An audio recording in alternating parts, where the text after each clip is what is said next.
Hi, it's Steve. Today we'd like to show you how to change the gear case on your top-load washer. It's a really easy repair. Let me show you how we do it.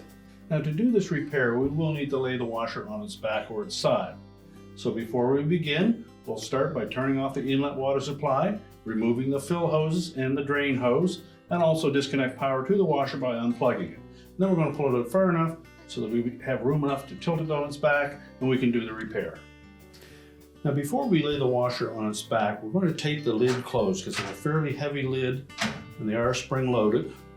So just take a piece of duct tape and make sure it's secure, and then get some help so that we can pull that washer far enough forward and we can lay it gently on its back. Now, with the washer safely laying on its back or on its side, we're next going to remove the cover for the pulleys and belt. So using a 5/16 nut driver, we'll remove those two screws.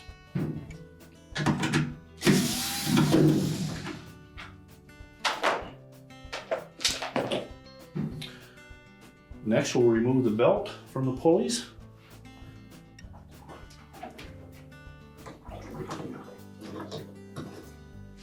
We'll set that aside. And then we'll remove that nut for the large pulley. So using a 1/2-inch socket, we'll loosen that bolt. You'll need to give it a sharp snap just to loosen it.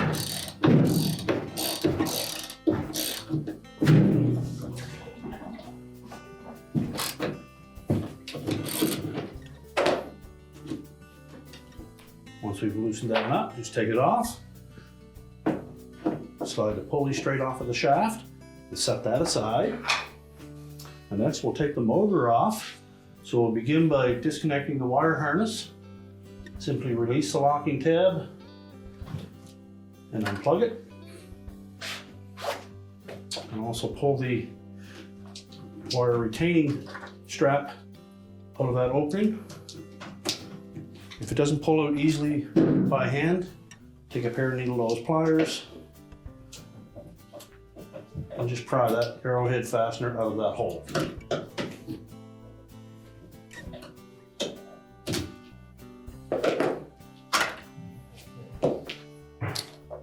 Then we'll remove the 2 bolts that secure the motor to that housing.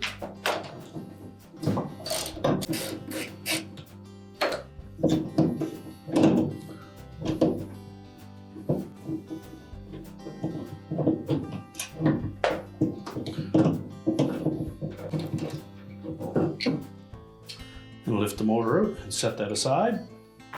And next we'll remove the shifter mechanism. Again, we'll start by releasing the wire harness connector by depressing the locking tab. Pull the harness off. And then remove the 2 mounting screws that secure that to the housing.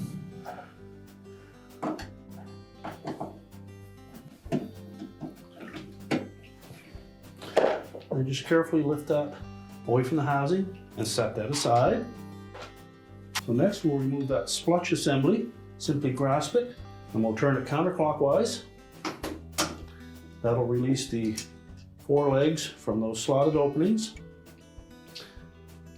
Lift the spring off and just set that assembly aside. Now next we'll remove the start capacitor. We need to lift up slightly on that and rotate it counterclockwise.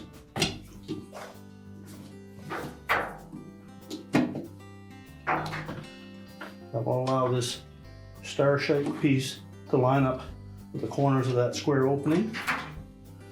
And we'll also need to pull out that wire harness retainer. Again, using a pair of needle nose pliers will aid with removing that.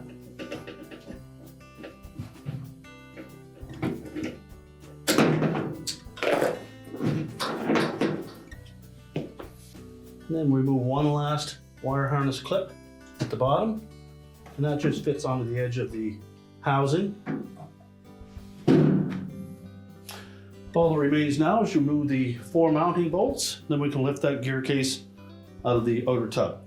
So using a 10mm wrench or socket, Remove all 4 of those bolts.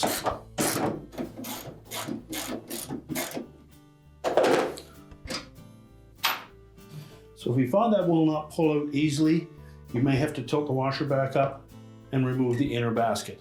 In most cases you won't have to do that, but rather than damage that outer tub, we'll go to the extra step, remove the inner basket, and that will allow that to drop straight out. So before we do that, we'll just set 1 or 2 of those bolts back in to hold that from dropping out onto the floor. Now next, we've opened up the lid. We need to remove the agitator. So using a flat blade screwdriver, we'll just pop this center cap off. There'll be some slots around the center of that agitator that will allow you to slide a flat blade in there. Just pop the cap off of there and that will expose the retaining bolt.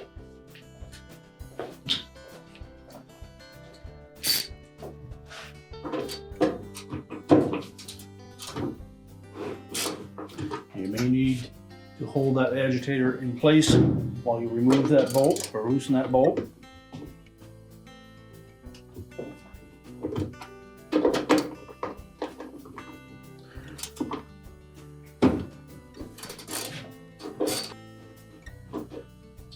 The 7/16 socket would be the proper size for that bolt.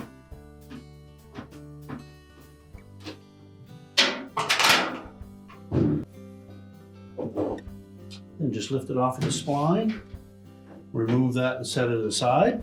Next we'll remove this fork-shaped portion. Simply pry it out with a flat blade screwdriver. You may need to give that just a little tap to finish knocking it out. And once we remove that fork, you should be able to just rock that tub enough. That will loosen it on the gear case shaft. And then we'll go to the bottom of the machine and pull that gear case out through the center of the tub. Now if you find that that tub doesn't seem to break free easily, we suggest you put a little bit of penetrating fluid around that center shaft. And also what we'll do is we're going to lift that main top up so we can get a good grip on that tub, take the tub cover off and lift up sharply on it so we break it free from the gear case. Now to remove or lift up the main top, we need to close our lid and we're going to tape that shut.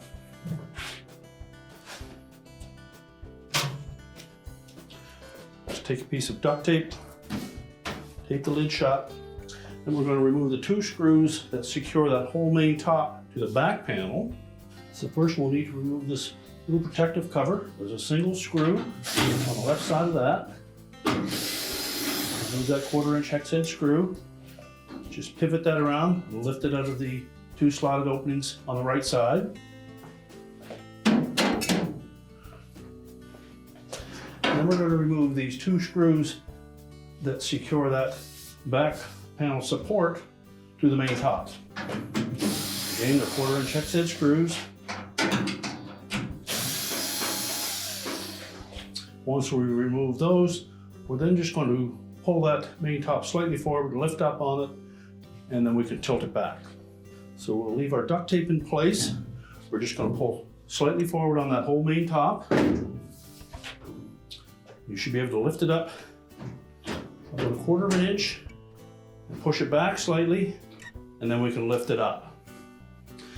Now what we'll watch for is there are 2 slotted openings in the back that will slide over those 2 tabs that we removed the screws from. Make sure you have a wall to lean that main top up against or somebody to support it. And then we're just going to take that tub cover off to give us a little more room to pull on that inner basket. So we just push down on that top and pry out to lift it away from that tab, and just do that around the perimeter of the tub until we release it.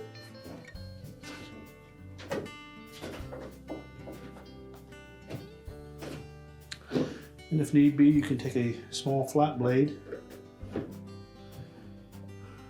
and just pry out enough to clear that tab. Once we've released all of them, we'll just lift that top off to set it aside. Now if our penetrating fluid has done its work on that center shaft, we should be able to lift up sharply on that tub to break it free.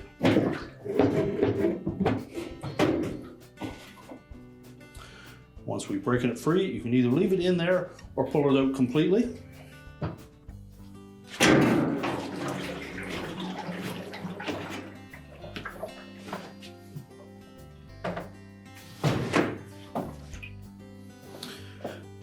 Now we'll put the top down again and secure that, and then we'll lay the washer on its back or on its side where we can go ahead and remove that gear case.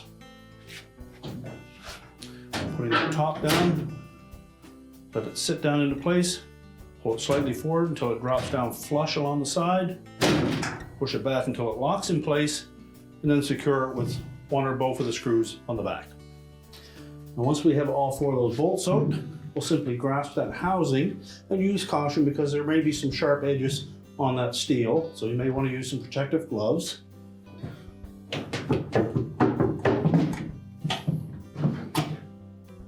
We'll lift that out and discard it.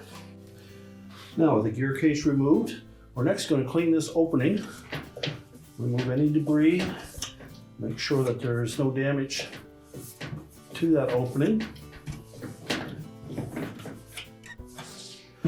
Once we have that cleaned up, we'll just put a little bit of dish detergent or even water, some type of a lubricant, to allow that new gear case seal to slide tightly into place.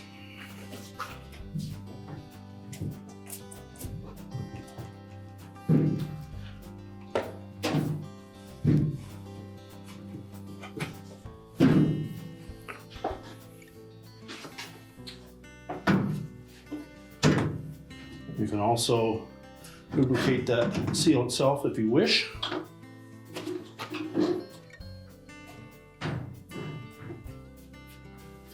We'll take that new gear case, line it up into the opening.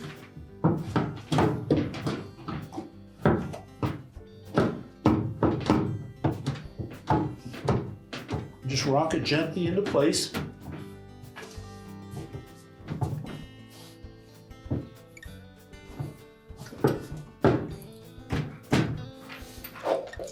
We'll take the retaining bolts,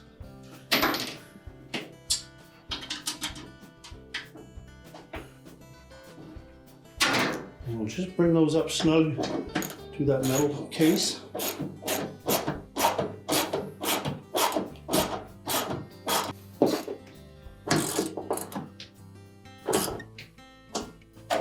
We'll start all four of those.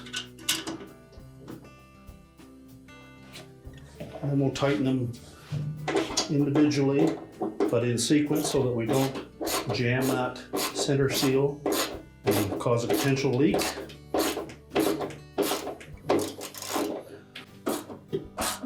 Just alternate diagonally with each of those bolts.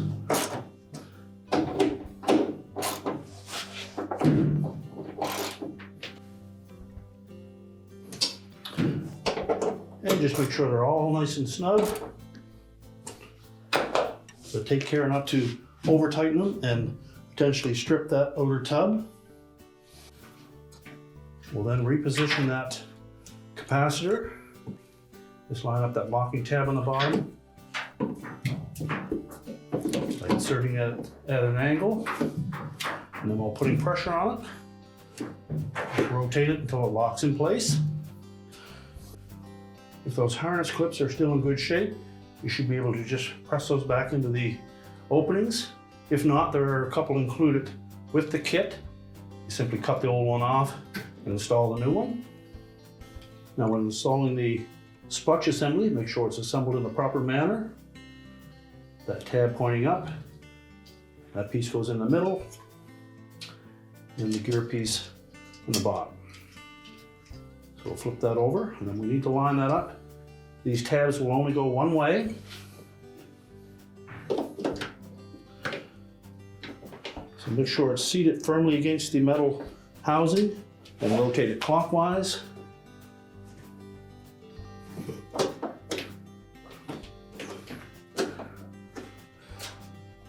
Turn it as far as it'll go clockwise. Verify that the shift mechanism works properly.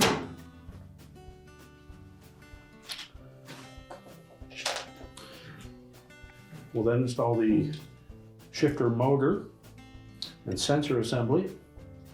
So we simply need to line that up. The sensor fits over top of the flywheel in behind. The locating pins fit into these two holes, and the shifter lever should fit into that slotted oval opening.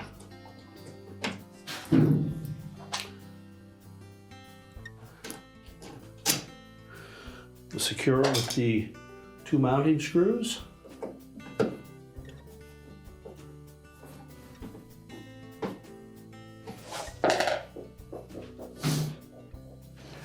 Remember to reconnect the wire harness to the shift motor and make sure that the locking tab engages. Next, we'll install the drive motor.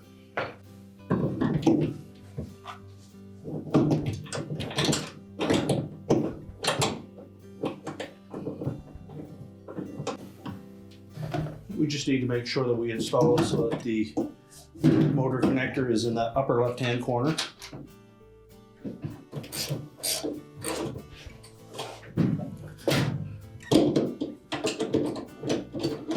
Just tighten both of the bolts.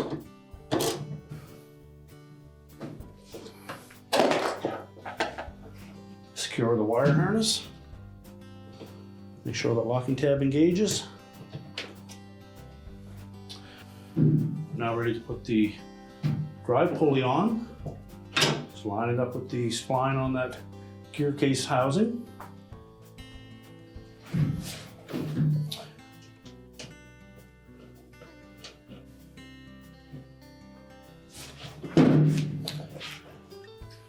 And we'll tighten that nut. It's difficult to hold that pulley in place, so we'll snug it up as best we can and just give it a sharp wrap with a soft face hammer. And that will lock it in place. So next we'll install the belt, fit it onto the motor pulley first, and then rotate it around the driven pulley.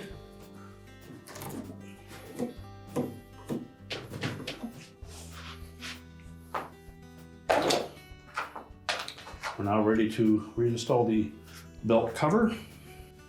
Then we'll line up that locating tab with the hole in the side of the housing.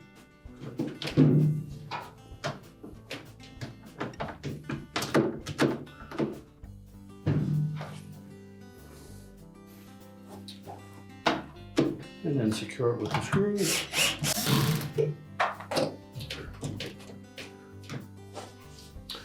Now we're ready to stand the washer back up, and if you've removed the inner tub, we'll need to put that back in place. Now with the washer back on its feet, we'll next need to raise that main top again. So we remove those screws that we had temporarily installed on the back. We'll pull the top forward again.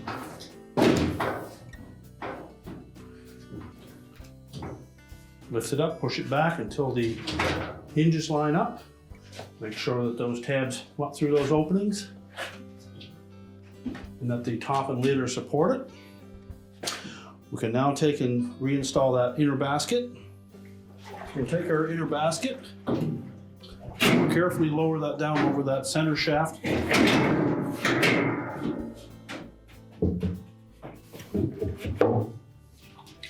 Line up the spline and make sure it fits all the way down onto that shaft. So with the basket firmly seated onto that gear case, we can then put our tub cover back on. I want to make sure that we line that up. And if we look around the edge of this tub cover, you'll see that there is an inner lip and an outer lip. And we need to make sure that the outer tub fits into that groove all the way around.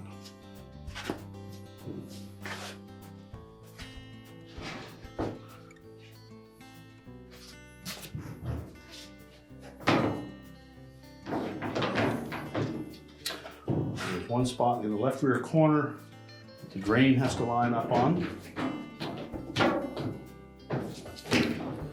So again, you just pull the tub forward or back as you require.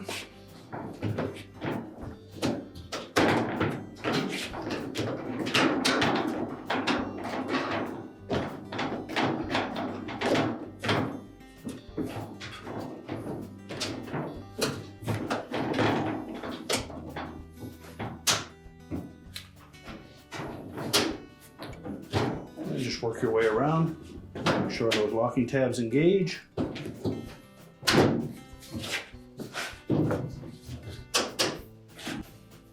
There are 8 tabs, make sure they're all snapped firmly into place. Now our next step will be to secure that inner basket to that gear case housing using the fork that we removed in our first step. It doesn't matter which side it comes through on. We line it up, and then we'll tap it into place with a soft face hammer.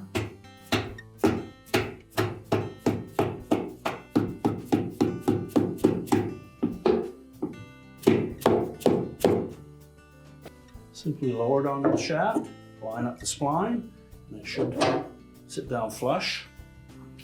And then we'll install the retaining bolt.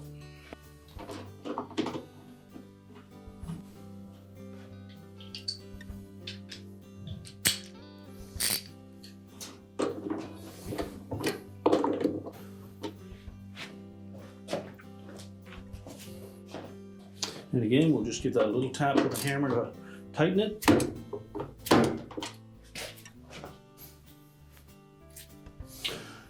Now with the bolt snugged up, we'll next put our cap back on. Just snap it into place. So lower the top and the lid together. What we need to do is line up these slots on the edge of that main top with these hooks on the actual cabinet. So be slightly forward of that. They'll drop down so that they're flush. Push it back to lock it in place, and then we'll secure it with the screws on the back. So secure it with the 2 screws.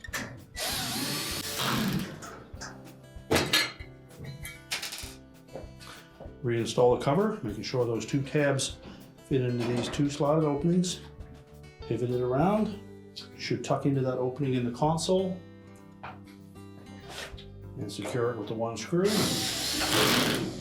And now we're ready to push the washer back into place.